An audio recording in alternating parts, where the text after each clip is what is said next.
Hey everyone, this is Gayatri. Welcome you all to BioSchool. In today's session, we are going to discuss about species concept. So, what is species? In biology, it's really very hard to define the term species. Yes, the different authors have given different definition for species. In today's lecture, we will look into what are the different species concepts. At the end of this session, we are going to solve some previous year CSR net questions.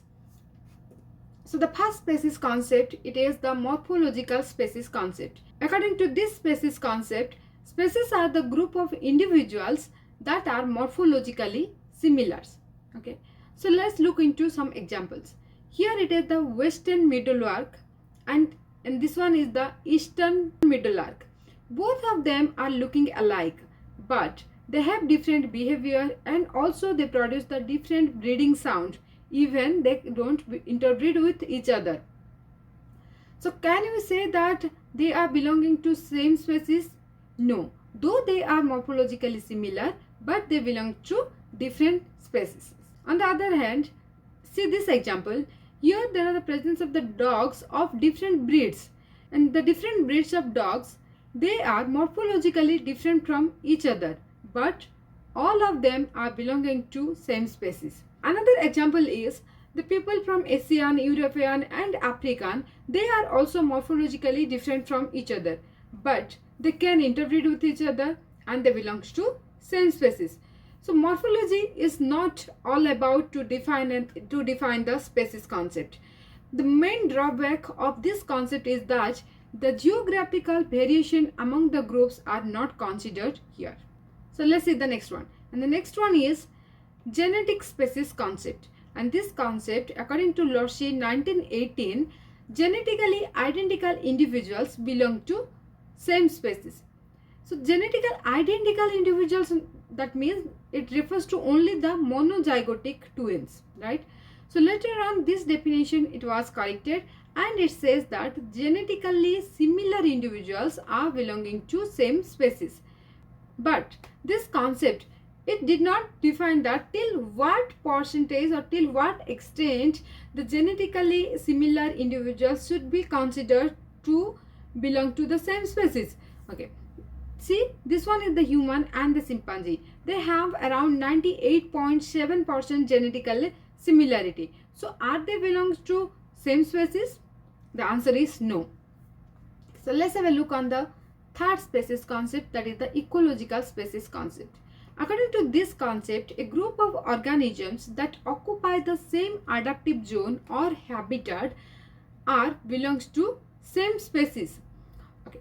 Consider a forest environment. In the forest environment, different type of carnivorous animals are present, like tiger, lions are present, and they share the similar type of habitat. But the tiger, lions, and the wolves, they belongs to different species. So ecological species concept, it is unable to justify its definition. Next one is phylogenetic species concept.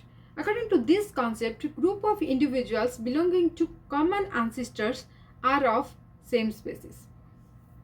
In this definition, here they consider not only the morphological character but also the molecular characteristics is used to distinguish between species. This concept is very useful to the paleontologists, those who are trying to determine whether the two fossils they belong to the same species or different.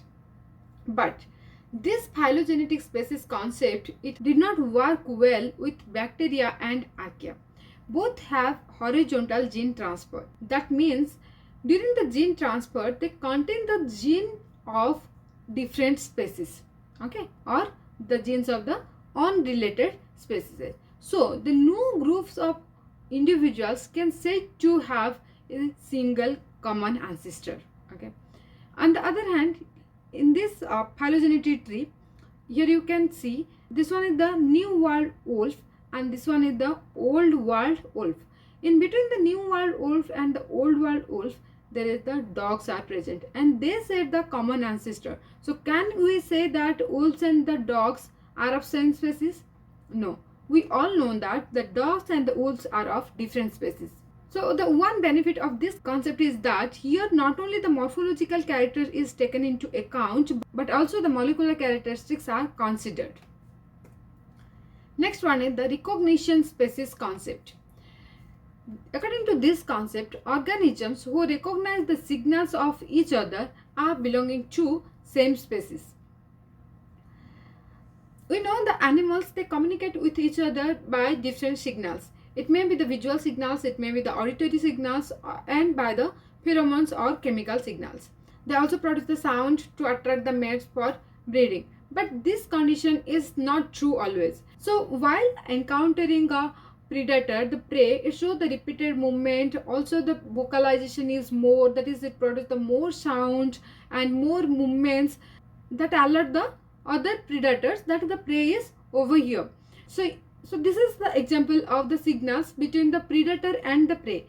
And you all know that the predator and the prey, they don't belong to the same species, right? Phenetic species concept. This concept that a species is a set of organisms that look similar to each other and distinct from the other sets. This definition, it is similar to that morphological species concept, right?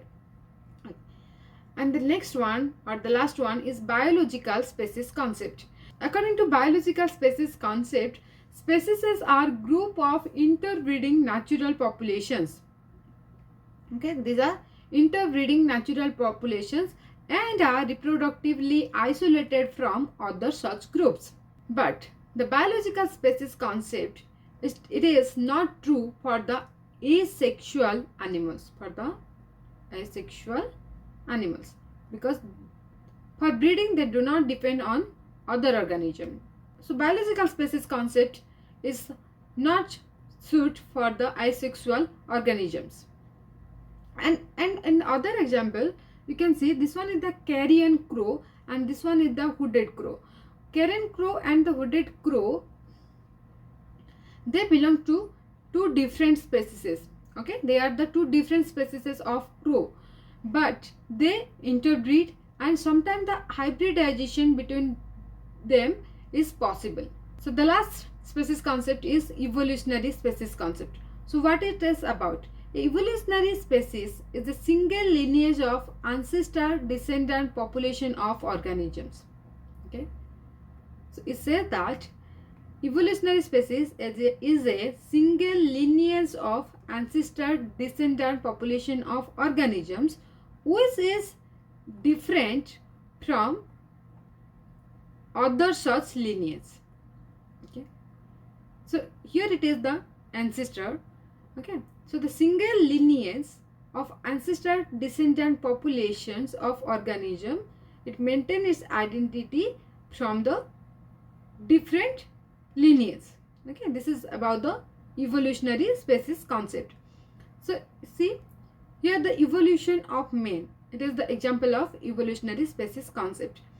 But evolution of human and the evolution of chimpanzee, that takes place at the same time. So can we say that chimpanzee and humans, they are belonging to same species? No, right? So this is all about the different type of species concept and their advantages and disadvantages. So now we'll see some previous year CSIRNet questions. So the first question is, 4 different species concept are given below. Species separated based on their ecological needs and their presence in different habitats and environment. So it is about the ecological species concept, right? So P is ecological. And this question, it carries 4 marks. Okay, so we can eliminate all the 3 options. The correct answer is option B. Okay, P is ecological species concept. But let's have a look on other options too. Difference in physical characteristics and molecular characteristics. So here it is used both the physical characteristics and molecular characteristics. That means that is phylogenetic species concept, right? Q is phylogenetic species concept. Species are distinct if they are reproductively isolated. If they are reproductively isolated means one group of organism that cannot breed with the another group. Okay, or the one species, it cannot breed with the another species. So this one is the biological species concept. So the Q is the phylogenetic species concept and R is the biological species concept. Phylogenetic trees and analysis of ancestry serve to differentiate species. So phylogenetic trees and analysis of the ancestry, that define the evolutionary species concept. So correct answer is option B. Which species concept utilizes morphological and molecular characteristics to distinguish between species? That is phylogenetic species concept, and the correct answer is option D. Thank you all for joining me today. If you like this video, then please do share with your friends and don't forget to subscribe my channel. Bye bye. See you in my next video.